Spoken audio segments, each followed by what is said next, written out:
Irmãos, a graça e a paz do nosso Senhor e Salvador, Jesus Cristo. Eu louvo, agradeço a Deus por mais uma vez estarmos aqui nesse lugar com o propósito de compartilhar aquilo que Deus Ele tem nos ensinado. Isso é honra, mas a palavra diz que toda honra, toda glória tem que ser dada ao Senhor Jesus.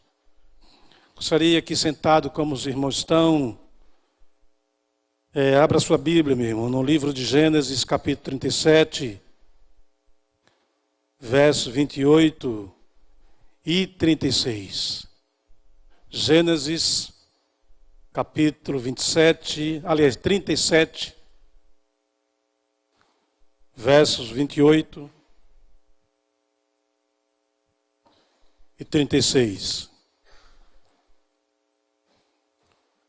Quando os mercadores israelitas ou ismaelitas de Mídia se aproximaram, seus irmãos tiraram José do poço e o venderam por 20 peças de prata aos ismaelitas, que o levaram para o Egito. Nesse meio tempo, no Egito, os midianitas venderam José a Potifar, o oficial do faraó e capitão da guarda. Jesus, tu sabes, ó Senhor, e nós sabemos também que para fazermos o que desejamos fazer nesta manhã, é preciso submissão, é preciso reconhecimento que o Teu Espírito Santo é que faz a obra através de todos aqueles que Tu, Senhor, chama. Em nome de Jesus. Amém. Sabedoria bíblica. Irmãos, eu quero iniciar essa minha palavra, eu quero iniciar a minha prédica com duas frases do pregador batista britânico Charles Spurgeon. Interessante o que ele disse. Primeira frase, ele diz o seguinte: visite muitos livros bons, mas viva na Bíblia. Visite muitos livros bons, mas viva na Bíblia. Segunda frase dele: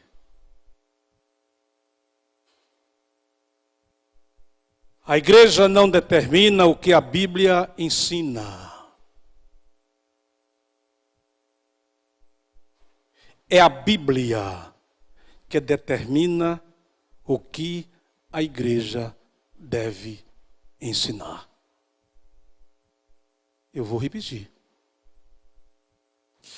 A igreja não determina o que a Bíblia ensina. É a Bíblia que determina o que a igreja deve ensinar. Irmãos, na qualidade de igreja que somos, e se referindo agora particularmente a esse que vos fala, na qualidade de igreja que sou, eu quero, irmãos, não exatamente ensinar, mas eu quero compartilhar o que a Bíblia me ensina. A sabedoria, irmãos, não está relacionada ao QI humano ou ao grau de instrução de cada pessoa, Pois a sabedoria bíblica ela é uma questão moral e espiritual. Diz respeito ao comportamento, ao caráter e aos valores, e significa olhar para o mundo mediante os padrões da verdade de Deus. A sabedoria bíblica, irmãos, ela tem como ponto de partida um relacionamento correto com o Deus Trino, o Deus Triuno, o Trindade bendita. A pessoa sábia, irmão, esperamos que esse seja todo o nosso propósito. A pessoa sábia tem como ponto de partida um relacionamento correto com Deus. A pessoa sábia acredita que existe um Deus onipotente. Ou melhor dizendo, o Deus onipotente. E que Ele, acima de tudo, Ele é criador, Ele é governante de todas as coisas, que incutiu na natureza uma ordem divina, e se esta é obedecida, irmão, conduz cada cristão, cada pequeno Cristo, por fim, ao sucesso. Assim, irmão, sabedoria era um bem importante no antigo Oriente Próximo, hoje chamado de Oriente Médio, aonde ali se encontra o Iraque, parte do Irã, parte da Turquia, Síria, Líbano, Israel e Egito. E que todo governante, irmãos, naquele lugar, possuía sábios.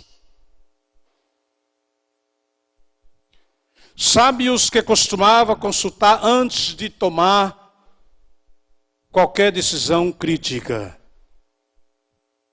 E nós precisamos aprender isso, porque a nossa vida, irmãos, diariamente, já percebeu que você está tomando decisões? Você toma decisões todos os dias? E para essas decisões, irmãos, tomadas por nós, é preciso sabedoria bíblica. E quando eu falo sabedoria bíblica, vem à minha memória exatamente a primeira frase de Spurgeon: leia bons livros, mas viva na Bíblia. Leia bons livros, mas viva na Bíblia. Podia encerrar o sermão agora, irmão. Porque essa frase ela é muito profunda, pelo menos no meu entendimento. Ela é muito profunda.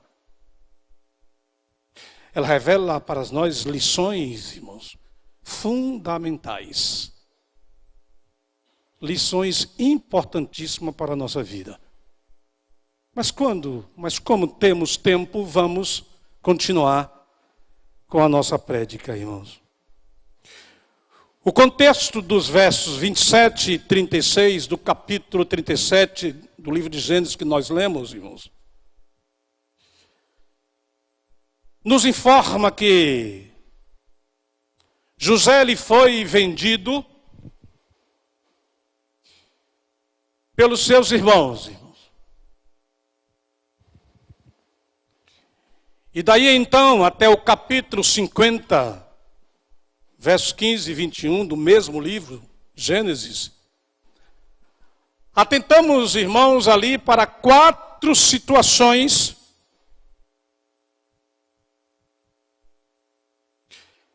que aconteceram na vida de José. E que em cada uma delas percebemos, irmãos, sabedoria bíblica, que resultou em equilíbrio e maturidade espiritual.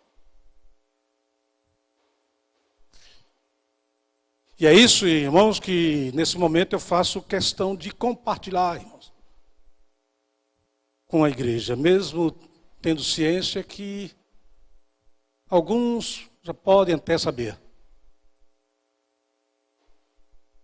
Mas é bom quando a gente traz aquilo que está armazenado na nossa memória, em um local especificamente chamado hipocampo, que se encontra aqui.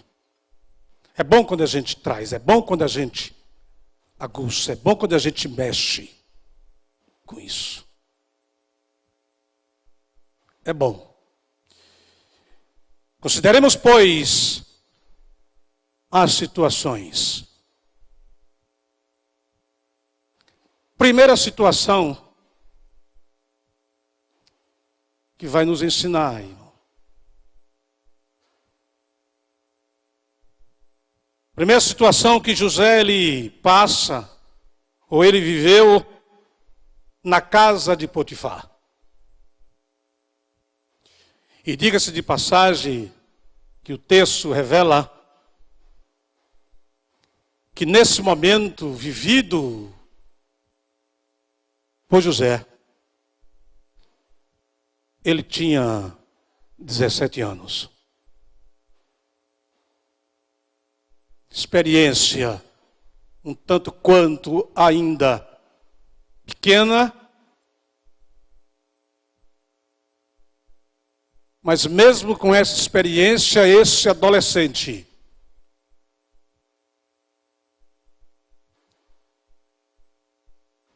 ele vai nos ensinar algo fundamental.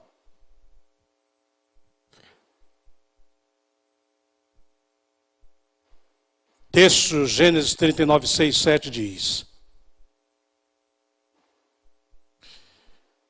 assim deixou ele aos cuidados de José tudo o que tinha e não se preocupava com coisa alguma. Ele foi o Potifar.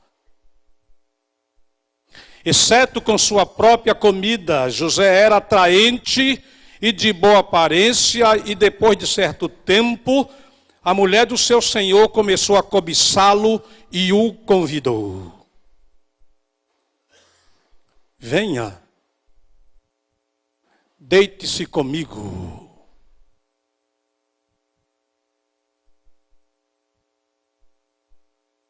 Venha, deite-se comigo.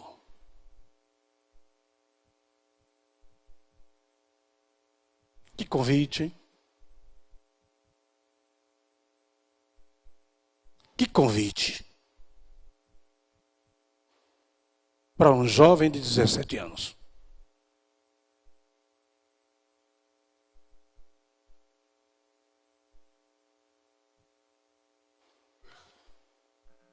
Queridos irmãos,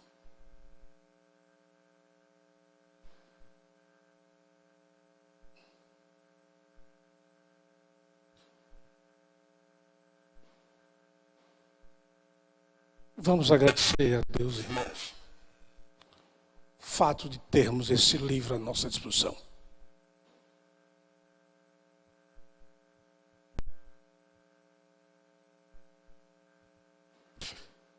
Não permita que o teu dedo escreva alguma coisa na capa desse livro, porque está cheio de poeira.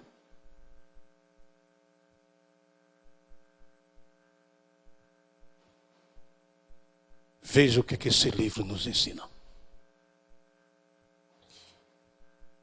Ele, porém, versículo 8, do capítulo 39, recusou e disse à mulher do seu senhor: tem-me por mordomo o meu senhor, e não sabe do que há em casa, pois tudo o que tem me passou ele às minhas mãos.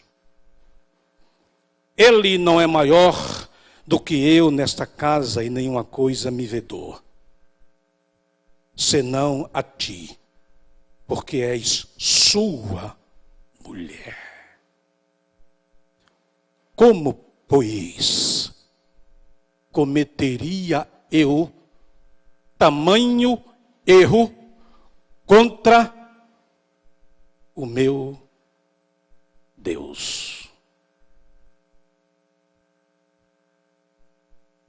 Irmão, resposta a revelações de maturidade espiritual. Resposta de equilíbrio, fruto de uma sabedoria, irmãos. Não sabedoria humana, porque a sabedoria humana, ela é limitada. Ela tem o seu final. Mas a sabedoria bíblica, a sabedoria divina, não. Irmãos, e atitude que José tomou, irmãos, tem concordância. Mas tem concordância com o quê, pastor? Repare, viu? Porque os lábios da mulher adúltera destilam favos de mel, e as suas palavras são mais suaves do que o azeite. Provérbio 5:3. Não cobices no teu coração a sua formosura, nem te deixe prender com as suas olhadelas. Por uma prostituta, o máximo que se paga é um pedaço de pão, mas a adúltera anda à caça de vida preciosa. Tomará alguém fogo no seio, sem que as suas vestes se encandeiem? Provérbios 6, 25 e 27. Tal é o caminho da mulher adúltera. Come e limpa a boca e diz: não cometi maldade nenhuma. O que eu estou fazendo não é errado, não. Provérbios 3:20. Ela não pondera a vereda da vida, anda errante nos seus caminhos e não o sabe. Provérbios 5:6. Mas quando eu citei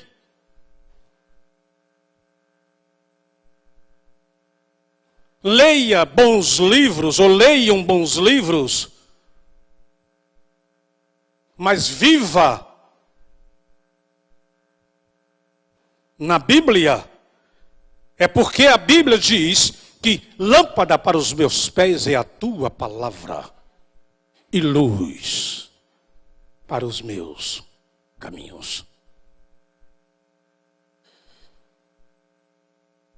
Irmãos, com essa experiência de José, aprendemos que o Senhor é a razão para fugirmos do pecado. Estão ouvindo, irmãos? O Senhor, somente o Senhor, é a razão para fugirmos do pecado. Sabedoria bíblica. Segunda situação, porque eu disse que de 37 até os 50, eu ia explanar algumas situações que José viveu.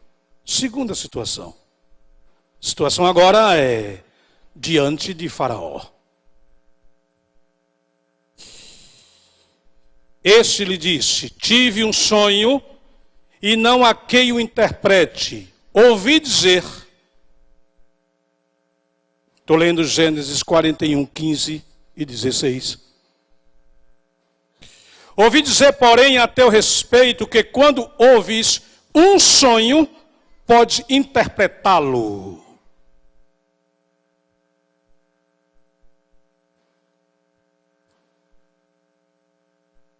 Vejamos a resposta sábia de José. Não está isso em mim, mas Deus dará a resposta favorável a Faraó.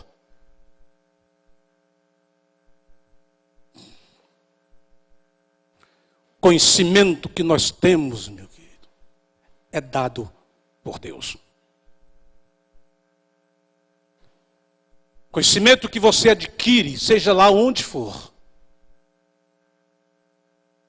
Eu digo, é aquele conhecimento que vem do alto.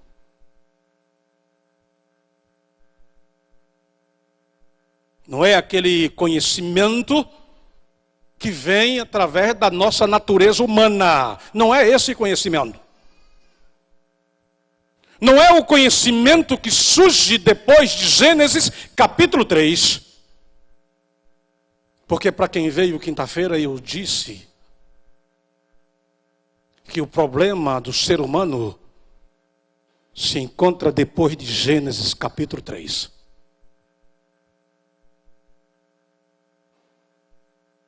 Porque até o 2 era tudo perfeito.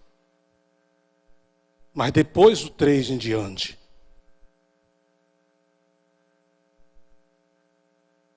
aí, irmão, vira uma Babel.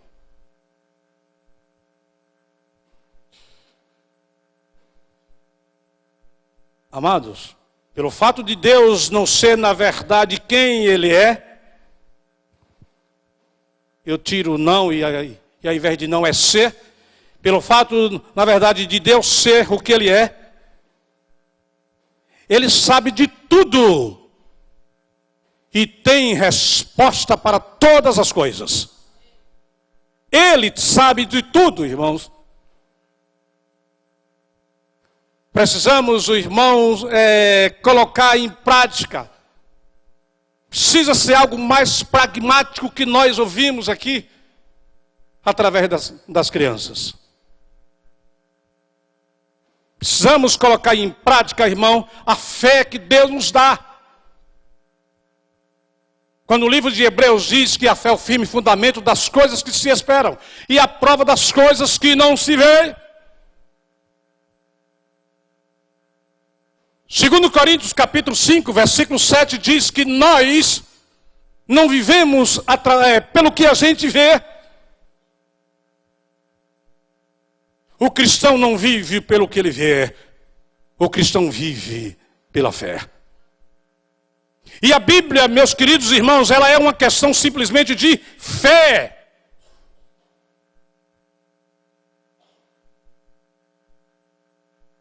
E nós não precisamos de mais fé, irmãos. Eu creio dessa forma. Quem crê diferente, eu respeito. Mas nós não precisamos de mais fé. Porque se nós estamos aqui nesta manhã, irmãos, é por causa da fé. Na fé que viemos para cá para cultuar o Deus Elohim, o Deus El Shaddai. Nós viemos para cá com esse propósito, pelo menos é isso que a Bíblia nos ensina. E o que é que nós precisamos, pastor? Nós precisamos exercitar a nossa fé. Sabe o que é que isso me traz à memória? Pastor Carlos Antônio, foi um dos conferencistas, aniversário da nossa igreja, convidado pelo pastor Jabes Nogueira. E eu me lembro que um dia ele, usando desse púlpito, ele chega e diz naquele sotaque nordestino dele: nós não precisamos de mais fé. O jeitão dele. Nós precisamos exercitar a nossa fé. E é isso mesmo, irmão. Quando nós estamos ouvindo, irmãos, uma palavra como essa, é para exercitar. É para treinar, meu filho. Porque quanto mais você treina, mais você aprende. Por causa de algo que você tem no teu cérebro,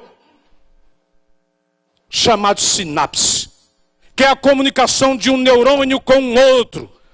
E quando isso ocorre naquele espaço de um com o outro, quando você está aprendendo, quando você está estudando, quando você está fazendo qualquer coisa de forma repetida, são liberados neurotransmissores, irmãos, que te dá a capacidade de você gravar, que dá a capacidade de você memorizar. Porque quando você treina,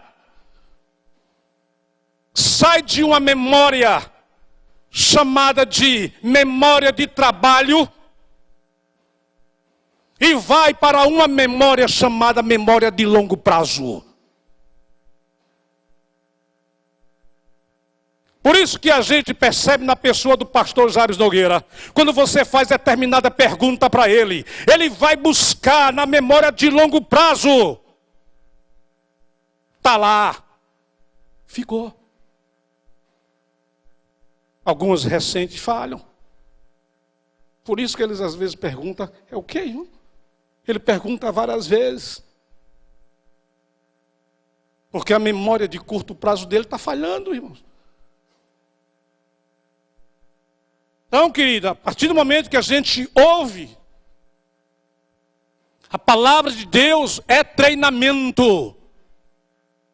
Treine o teu cérebro. Treine o teu cérebro. E a consequência, irmão, dessa atitude, diante de Faraó, vem a palavra de Deus e diz, Gênesis 41, 43. Disse mais Faraó a José: vês que faço autoridade sobre toda a terra do Egito. Então tirou Faraó o seu anel de sinete da mão e pôs na mão de José, fê-lo vestir roupas de linho fino e pôs ao pescoço um colar de ouro. E fê-lo subir ao seu segundo carro e clamava diante dele: inclinai-vos. Deste modo o constituiu sobre a terra do Egito. Dependência do Senhor. Quando você vive uma vida dependente de Deus, meu filho, Ele vai te honrar. Quando você vive, meu querido irmão, em Cristo Jesus, nosso Senhor, uma vida dependente de Deus, o sucesso chegará. Ainda que seja aqui ou na outra vida, porque a Bíblia diz que o Hades não prevalecerá sobre os cristãos. Eu posso morrer, querido, sendo destruído por alguma coisa que não esperava, mas a vitória está comigo, porque a Bíblia diz que ao ressoar o toque da trombeta, meu irmão, diz a Bíblia que Jesus volta e vai dizer: vem, meu filho, vem se encontrar comigo, porque está preparado para você. O que? A nova Jerusalém, a nova Canaã. Para Nova Jerusalém, para Nova Jerusalém e eu caminhando vou. Não é assim? Creia, filho. Exercite a sua fé. Terceira situação que vive José nos ensinando sabedoria bíblica no reencontro com seus irmãos.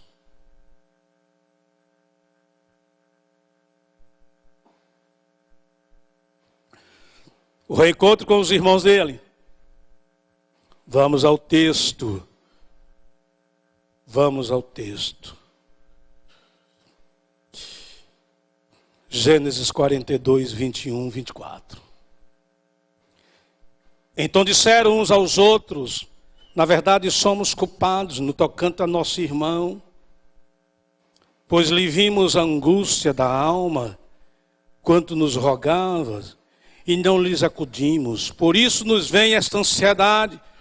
Respondeu-lhes Rúben, não vos disse eu, não pequeis contra o jovem?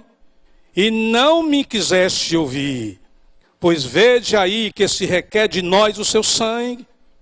Eles, porém, não sabiam que José os entendia, porque lhes falava por intérprete, e retirando deles, chorou. Depois, tornando-lhe, falou, tomou Simeão dentre eles e o algemou na presença deles. Meus queridos irmãos,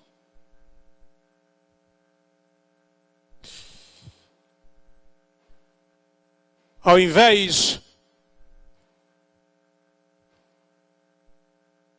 de José ele fazer algo que é fruto da natureza humana, ao invés de José ele trazer para si a vingança, ele traz algo diferente. Ele traz um perdão através do choro.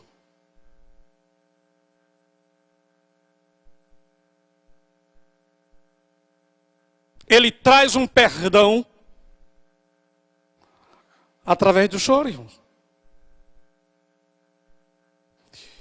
E meus queridos, o choro muitas vezes é uma resposta sábia. Porque leva-nos a entendermos que somos humanos. E quando assim o fazemos, somos consolados. Bem-aventurados que choram, porque serão consolados. Meus amados, José perdoou aqueles que o magoaram. José perdoou aqueles que o venderam, irmão.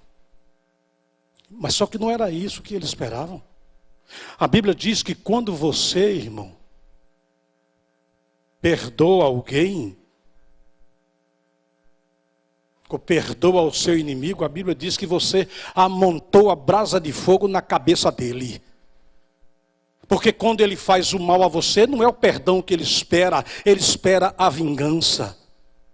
E diz a Bíblia que José chora. Meus queridos, quantas vezes em nossos arraiais nós somos magoados, hein, irmãos? Já percebeu isso? Que quem às vezes te magoa são pessoas, na verdade, que estão aqui dentro. E por causa, muitas vezes, de algo que nós não aprendemos com José, de maturidade espiritual, de equilíbrio, primeira coisa que a gente faz é banir da igreja, culpando um e outro. Eu vou sair daquela igreja por causa de irmão assim, assim, assim, assim. Percebeu que muitas vezes a gente sai assim, irmãos? Mas querido, isso é falta de maturidade espiritual. E aí vem a minha memória de novo. Há quase mais ou menos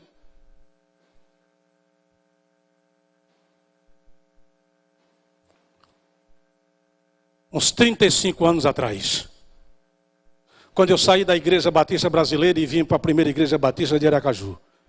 E conversando com o pastor Jabes Nogueira, ele me perguntou: você está vindo para cá porque você teve problema com Heleno? Ou você veio para cá porque a igreja lá tem problema? Aprenda uma coisa, meu filho. Nessa igreja aqui também tem problema.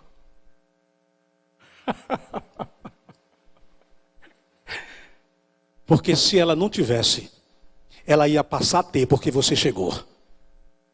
Olha que resposta, rapaz. Hein, irmãos? Só que a forma que ele falou não foi essa. Vamos sim, meu filho, se tu chegou aqui, meu filho. Porque lá não tem problema, aqui tem, meu filho. Assim o jeitão dele. Gosto muito de mexer com ele. Queridos, perdoe. Porque você tem defeito, rapaz. Não abra guarda para o inimigo, não, irmãos. E José nos ensina isso. Perdoe. Perdoe, irmão. Pratique o amor fraternal. Aprendemos isso domingo pela manhã. Vá o irmão, rapaz, conversa com ele. É intencional mesmo, vai lá, rapaz. Mas não vá lá para reclamar dele, não, irmão. Vá lá para dizer que o perdoou. Faça isso, meu irmão. Porque quem ganha isso é os céus. O reino de Deus é que ganha. E, meus irmãos, partindo para a quarta e última situação que José viveu, é a situação agora diante de seus irmãos. Gênesis capítulo 50, versos 15 e 21. Vendo os irmãos de José que o seu pai havia morrido, disseram: e se José guardar rancor contra nós e resolver retribuir todo o mal que lhe causamos? Olha o que eles esperavam. Eles começam a questionar, irmão, entre si. Então mandaram um recado a José dizendo: antes de morrer, teu pai nos ordenou que te disséssemos o seguinte: peço-lhe que perdoe os erros e pecados de seus irmãos, que o trataram com tanta maldade. Está ouvindo, igreja? Que trataram com tanta maldade. Agora, pois, perdoa os pecados dos servos do Deus, do teu pai. Perdoa os pecados dos servos, dos Deus, ou seja, do Deus, do teu pai, ou seja, perdoe o pecado do irmão, porque ele é filho do mesmo pai que você é. Isso é profundo, irmãos.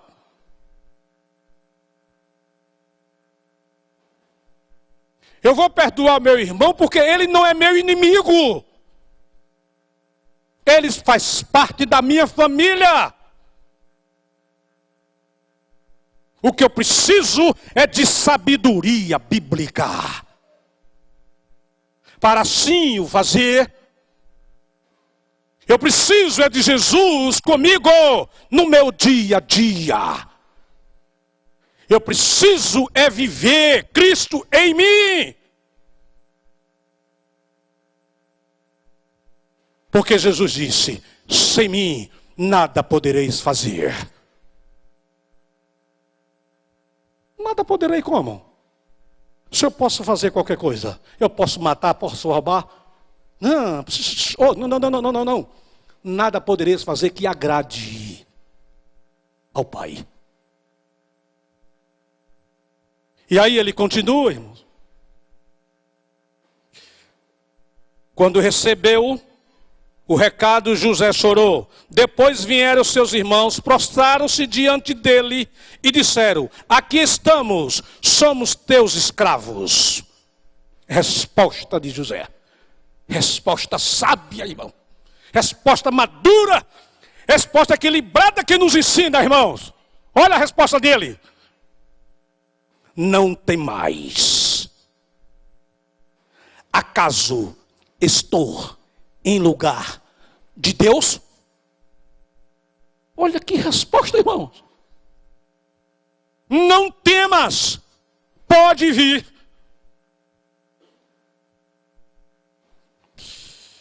Vós, na verdade, intentaste o mal contra mim. Eu sei o que foi que vocês fizeram para me destruir. Sabedoria bíblica é impressionante. Eu sei o que foi que vocês fizeram para me destruir. Porém, Deus o tornou em bem. Para fazer como vedes agora, que se conserve muita gente em vida. Que se conserve muita gente em vida, para que pessoas que estão mortas tenham vida, adquira vida, através da tua vida de sabedoria. Tem muita gente lá fora, meu querido, sem vida, que precisa da sua vida com Jesus. Que, meu irmão, aprendamos isso. 2 Coríntios capítulo 3, versículo 2 diz que nós somos uma carta em que as pessoas estão lendo, uma carta escrita pelo dedo do Espírito Santo. Ele está lendo isso em você. E quando você, querido, pratica o relacionamento intencional, conquistando a amizade dele para você, e ele percebe em você o dedo do Espírito Santo, querido, ele adquire vida. E aí continua, versículo 21. Não temais, pois eu vos sustentarei, a vós outro e a vós filhos. Assim os consolou e falou ao coração. Queridos, José reconhece que Deus está no controle.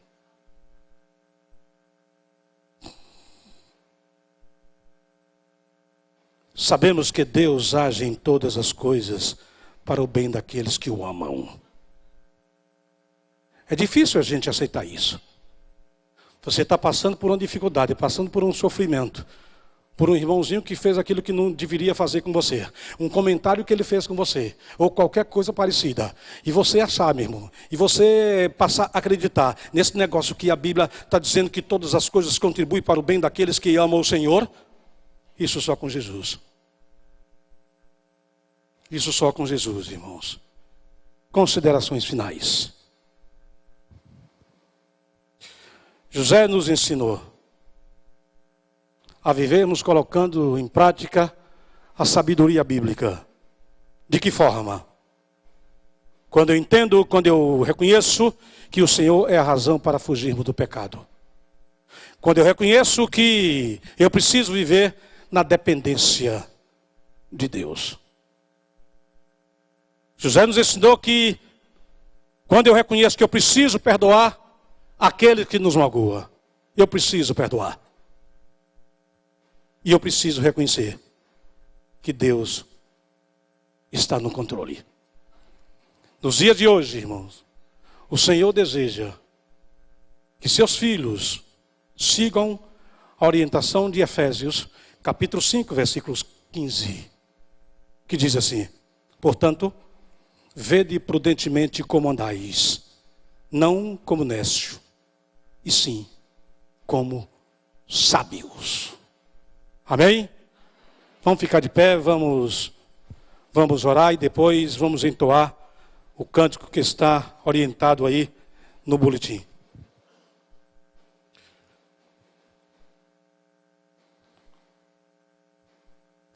Nosso Deus, nosso querido Pai, queremos, ó Deus, continuar ouvindo a Tua palavra, porque, ó Deus, ela é luz, ela é lâmpada para os meus caminhos. Ela nos orienta, ela clareia, ela diz o que devemos fazer, como devemos nos comportar. Ó Deus, ao Teu povo que se encontra aqui nessa hora, que o Teu Espírito Santo, Senhor, que está conosco, que o Jesus que está conosco todos os dias, continue tendo misericórdia de nós, derramando graça sobre graças, para que nós possamos viver em unidade com a Tua palavra, agradando a Ti, Senhor. Ó Deus, derrama sobre o Teu povo sabedoria. Se temos falta dela, vamos pedir que Ele nos dará, por causa do Teu amor sobre nós. Nós oramos em nome de Jesus. Amém, irmãos.